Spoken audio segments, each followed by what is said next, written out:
Most men fail with women not because they're unattractive, but because they're unaware. They say too much, or they say it too fast. They flood the conversation and kill the mystery. They confuse volume with value. But the truth is, one grounded message from the right man has more weight than 100 desperate texts from someone trying too hard. Stay until the end, because the final secret I'll share will make her feel your presence, even when you're silent. Secret 1. Speak into her nervous system, not her logic.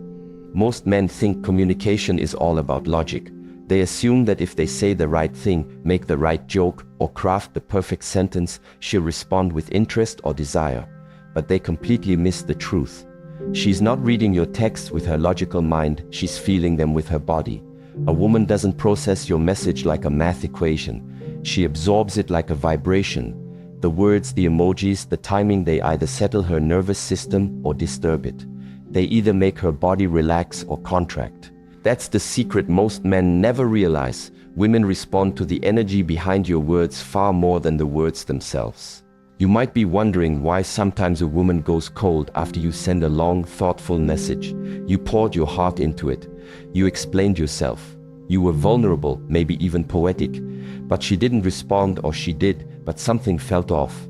That's because she didn't read your words with admiration. She felt the anxiety behind them. She sensed the craving for attention, the subtle need for reassurance. And even if she doesn't consciously know it, her body pulls away. Because what a woman is always scanning for, even unconsciously, is this man-centered? Is he still in control of himself, or is he seeking something from me? This is not about manipulation, it's about responsibility. When you text from a frantic place, when you let your fear of loss or need for validation take over, you're no longer grounded. And when you're not grounded, your words can't lead. They beg, they chase, they lean in too hard. And nothing shuts a woman's nervous system faster than a man who's energetically out of control. She doesn't feel safe around that.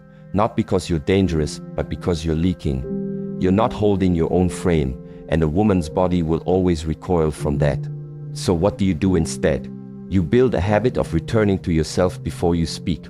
If your thoughts are spinning, if your chest is tight, if your heart is pounding, pause. Don't reach for your phone.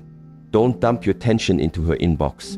Move your body, step outside, do 5 push-ups, close your eyes and feel your feet on the floor. Reclaim your breath, get your energy back in order, because a message that comes from emotional clarity carries a weight no clever pickup line ever will. It anchors her, it invites her in, it speaks straight into her body, and that's where the real attraction lies. It's not about sending fewer messages, it's about sending messages with presence. The man who knows how to wait, how to choose his words, not from fear, but from power. He doesn't need to be witty or wild. He just needs to be real. You can feel it when a man speaks from that place. His texts don't chase, they land. They don't beg for attention, they command it without force. Because underneath them, there's stillness, a kind of weight that can't be faked. And when a woman feels that in her body, her instincts respond. She doesn't think, this is impressive. She just feels safe and intrigued. Your words are less important than your state. You don't need to learn the perfect script. You need to become the kind of man who doesn't speak unless it's aligned. That kind of man might send fewer texts. He might take longer to respond. But every word he says matters. And over time, she stops waiting for entertainment and starts leaning in to feel you. That's when the dynamic shifts. You're no longer trying to win her interest. You are the interest. You're not reacting to her energy. She's responding to yours. And that's when a woman opens. Not because you forced it, but because your presence told her nervous system, you're safe here. And that's the ultimate signal she's always scanning for. Not cleverness, not status, not even looks. Safety. Not the weak kind of safety that tries to please, but the deep kind that comes from a man who knows who he is, who owns his stillness, and who refuses to send a single word that isn't rooted in clarity. Text like that, and she won't just read your message, she'll feel you enter the room before the notification even pops up. Secret 2. Use time as a tool, not a threat. Most men rush because they feel pressure, not from her but from themselves. There's a fear behind it, quiet but strong. A fear that if they wait too long, she'll lose interest. That if they don't respond fast enough, she'll move on. So they react. They text too quickly. They try to keep her entertained. But every time they do this, they give away the most powerful thing they have, their sense of timing. Not timing on a clock, but timing that comes from awareness, from emotional stillness, from self-respect. A man who doesn't know how to use time will always be ruled by it. And that energy will always feel heavy to a woman. Because when a man rushes, he's not grounded. He's trying to escape the silence, not lead within it. Time reveals your relationship with yourself. If you can't hold silence between messages, it means you haven't learned how to hold yourself. If you feel panic when she doesn't respond right away, or anxiety when you wait too long to reply, then you are still moving from fear, not presence. And presence is what she feels. Before the message is even opened, before she reads your words, her body picks up on the energy behind it. Is this message calm, or is it seeking something? Is this energy peaceful or impatient? She feels all of that. And the more she feels rush or restlessness, the more she pulls away. Not because she doesn't like you, but because her nervous system is trained to sense when a man is unsure of himself. When you move from clarity, you don't chase. You let the silence work for you. You understand that space between messages is not a problem to fix. It is a tool to use. That space gives her time to reflect. It gives your last message room to land. It gives her imagination a place to wander. If you're always there, always replying instantly, always filling the space, there's no room for her to lean in. She doesn't wonder what you're doing. She doesn't miss your presence. And without that missing, the energy between you goes flat. Tension is what creates attraction, not stress tension. The kind that makes her wonder about you. The kind that makes her check her phone. The kind that pulls her in slowly. But for that tension to grow, there must be rhythm. Not a flood of words, not a constant back and forth. Rhythm. You speak, you pause. You allow her to respond not just with words, but with energy. Sometimes her response will be silence. Let it be. Let it stretch. Trust that the space is doing its work, even if it feels empty. You are not trying to fill her attention. You are trying to build connection. And connection grows in contrast in the distance between your presence and your absence. A man who is always present becomes invisible. A man who knows when to step back becomes unforgettable. This doesn't mean playing games. It means mastering yourself, knowing when you are speaking from truth and when you are speaking from fear. If you text just to feel safe, don't send it. If you're trying to fix the silence, hold it instead. That stillness is power. It trains you. It teaches you to become the kind of man who doesn't need a response to feel okay. And the moment you no longer need a response is the moment your words become more powerful. Because you're no longer speaking to get something. You're offering your presence like a gift. She feels the difference. It doesn't matter how long the message is. What matters is where it came from. And if it came from a calm place, a place of knowing, a place of patience, it will reach her. Not just in her mind, but in her body. That's what time does. It gives your words space to breathe. It makes your energy feel rare. And when something is rare, it becomes valuable. She begins to treat your messages differently. She leans in. She waits. She watches. Not because she's trying to play along, but because her nervous system is now responding to yours. You've become the center. You've become the rhythm she feels safe in. This is the secret. You're not texting to win her. You're texting to reflect your own state. If your state is grounded, your timing will be natural. Sometimes fast, sometimes slow, always real. And that realness is what sets you apart. Most men rush because they think speed equals care. But you are not most men. You move from alignment. You let time shape your message. You don't fear it. You use it. Let her feel your absence. Let her feel the weight of your silence. Let her wonder what's behind it. And when you return with calm, clean presence. That's what keeps her attention. That's what earns her trust. Not your speed, your stillness. Secret 3. Less expression, more precision. In today's world, people speak too much and say too little. Words are thrown around not to communicate, but to fill space. Men do this often when they talk to women. They overexpress. They try to explain. They soften their words to avoid discomfort. But the truth is, the more you explain yourself, the more your energy starts to leak. You move from clarity to confusion, from strength to noise. And noise never creates attraction. Stillness does. Precision does. When a man speaks too much, especially through text, what he's really trying to do is earn something. He wants to prove he's good enough, that he has value, that he means well, that he's not like the others. But the moment you try to convince, you've already stepped out of alignment. Real confidence doesn't try to prove itself. It just is. It doesn't seek validation, it creates presence. And presence is not expressed through long paragraphs. It's expressed through precise impact. A woman doesn't need you to write an essay. She doesn't want a long trail of thoughts wrapped in emotional disclaimers. She wants to feel you. Not the version of you that's trying to be liked, but the version of you that's clear, settled, and exact. This is why one sharp, grounded sentence will always carry more weight than 20 lines of half-hearted reassurance. Because she's not listening with her brain, she's listening with her body. If your words are too dressed up, too hesitant, too filled with fluff, her body will tune out. But if your words cut straight into what's real, she will feel it immediately. Masculine energy doesn't ramble, it doesn't circle around, it moves directly, calmly, with clarity. This doesn't mean being cold or robotic. It means being precise, saying exactly what you mean and then stopping.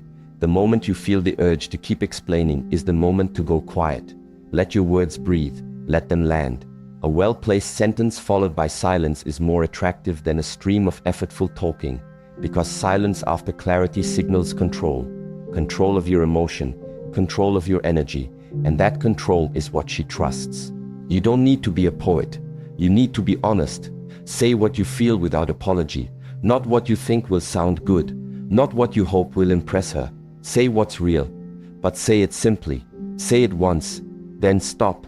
That stopping matters. It gives your words weight. When you don't keep talking, it tells her, this man means what he says. And that's rare. Most men speak from nervousness. They over-explain to fill the tension. But if you can stay with the tension, if you can say what needs to be said and stay still, she will lean in. Because she's not used to that. She doesn't want performance. She wants truth. She wants to feel something. And emotion is not triggered by long explanations. It's triggered by being seen. If you see something in her that no one else has noticed, and you say it in one line with calm precision, she'll remember that line for weeks. Not because it was clever, but because it was real. And because you didn't try to explain it or wrap it in 5 follow-up messages, it held its weight. It echoed. You are not here to entertain her. You are here to meet her, not with noise, but with awareness, to mirror what's inside her, to speak what she feels but hasn't said. That's how you connect, not with more words, but with better ones, sharper, simpler, more grounded. Say less, mean more. This is the shift. When you make it, you stop needing reactions. You stop chasing replies. You start creating impact, quiet, lasting impact. Because in the end, the most powerful thing you can do is speak with awareness and then let silence do the rest. Let her feel the space between your words. Let her sit with what you said. If it was real, it will work. If it was true, it will move her. And if you didn't overtalk, it will stay with her. That's not a tactic. That's discipline.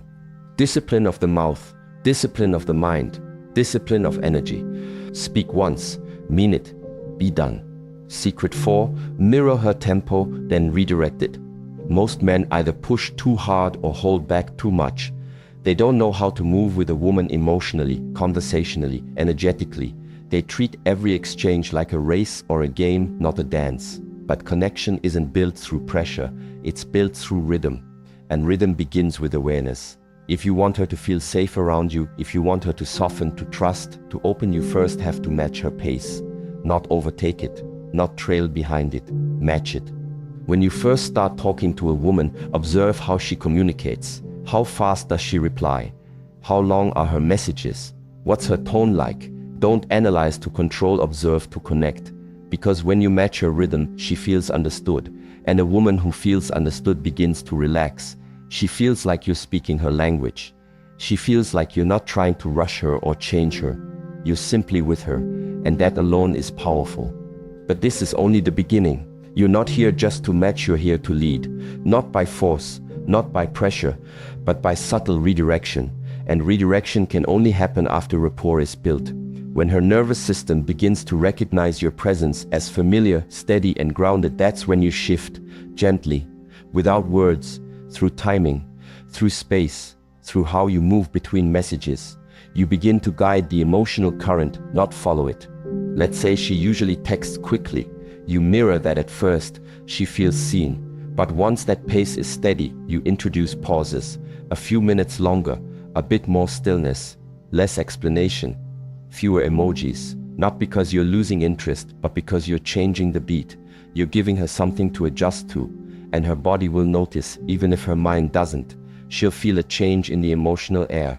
And if you've built enough trust, that change won't cause anxiety. It will deepen her curiosity. It will create movement. And movement is the first sign that leadership is working.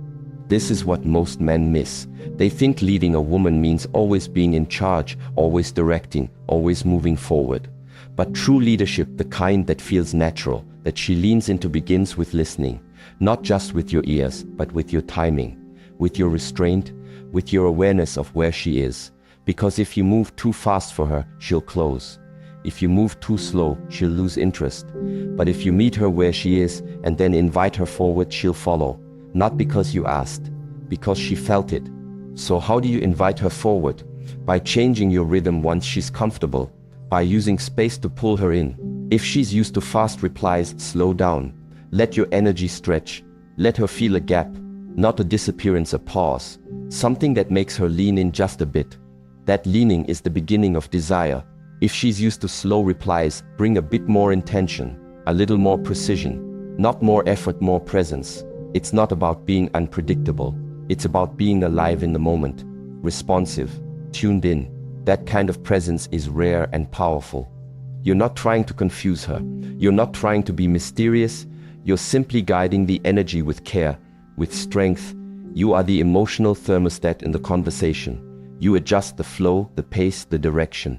And when done right, she doesn't feel controlled, she feels held. She feels like you're not just reacting to her mood. You're shaping the space both of you are in. This is emotional leadership. Not loud, not flashy, quiet, steady. It's not about always knowing what to say. It's about knowing when not to speak, when to pause, when to shorten the message, when to slow down, and when to bring her closer. And none of this can be done from a script. It comes from presence, from learning to feel the emotional rhythm of the moment and moving just one step ahead, not 10, just one. A woman doesn't need you to be perfect. She doesn't need you to always have the answers. What she needs is a man who feels where she is and gently leads her somewhere better. That's what she remembers. That's what she trusts. Not words, not gestures, rhythm, the feeling of being met and then led. That's what creates real connection. Secret 5. Leave energy behind every message. Most men never learn the real reason their messages don't land. They think it's about timing, or how long the message is, or how interesting it sounds. But it's not about the words, it's about the energy behind them. A message is not just information, it's transmission. It carries the state you were in when you wrote it. And that state is what she feels, even through a screen, even through one line. If your energy is scattered, your message will feel off. If your energy is needy, it will feel heavy. But if your energy is still, present, grounded, your words will feel like truth. And that feeling is what she remembers. You are not texting just to keep her attention. You are leaving an imprint, a trace of your inner state. When your message is clean, not rushed, not reactive, it creates space inside her. It invites her to stop scrolling, to pause, to feel. And in a world full of noise, that pause becomes rare. That pause becomes addictive. She may not remember what you said a week from now, but she will remember the feeling. That subtle moment of peace, of curiosity, of unexpected presence. That is what lingers in her nervous system, and that is what brings her back. Most men are not aware of what they're transmitting. They write from distraction, from boredom, from the hope that maybe she'll say something back that makes them feel seen. But every time you do that, you're asking her to fill you. You're putting pressure into the space, and she can feel that pressure. Her body reacts before her mind does. She might not reply, and you'll wonder what went wrong. But it's not what you said, it's how you felt when you said it. That's what came through. So you must train yourself to speak from presence. That means you never text from stress. You never text just to fill silence. You don't text because you're restless or lonely or looking for a dopamine hit. You pause, you breathe, you come back to yourself. Then from that place, calm, focused, whole, you type. Maybe it's one line, maybe it's two, but it comes from a place that doesn't need anything in return. That's when she feels it. That's when she senses something different in you, not performance presence. The men who are unforgettable are not the ones who say the most. They're the ones who say little, but every word carries weight, because every word came from alignment. No desperation, no scattered energy, just truth. And truth feels like peace. A woman might not be able to explain why she keeps thinking about you, but this is why. You left something in the space, something real, something clean, something she doesn't get from anyone else. Leave energy, not noise. That's the final rule. Don't try to impress, don't try to be clever, don't try to get a reaction. Anchor yourself, then speak. Even a short message like, "You've been on my mind," if said from presence, can land deeper than 100 lines of flattery, because it feels real. And in a world of fake, real is magnetic. So before you type, ask yourself, what's my energy right now? Am I grounded, or am I reaching? Is this message coming from presence or from emptiness? If it's from presence, she'll feel safe. She'll feel curious. She'll want to come closer. If it's from emptiness, she might smile and reply, but she won't stay, because deep down she won't feel held. You're not texting for the reply. You're texting for the resonance, the invisible echo your message leaves behind. That's what brings her back. That's what makes her open your messages first. That's what makes her scroll up and reread something you sent days ago. Not because it was perfect, but because it carried a kind of energy she doesn't get anywhere else. An energy that doesn't need her but sees her. And that seeing without chasing is rare. When a man doesn't need to prove anything, when he doesn't chase validation, when he doesn't try to keep the conversation alive, but instead speaks from awareness, and then lets go, he becomes unforgettable. Not loud, not always present, but felt. So leave presence in your words. Let them carry stillness. Let them carry simplicity. Don't speak from noise. Speak from your core. That's how you stand out. That's how she remembers you. Not because you flooded her inbox, but because in one quiet moment you said something that landed. And then you gave it space. And that space became the place she wanted to return to. Most men text like they're trying to win something. But you're not trying to win, you're trying to lead. Because the man who can speak into her nervous system, who can hold silence without anxiety, who can write one sentence that shifts her whole body, that man doesn't need to chase. He already owns the frame. Apply these secrets, life them, and next time you text, watch how quickly her energy changes.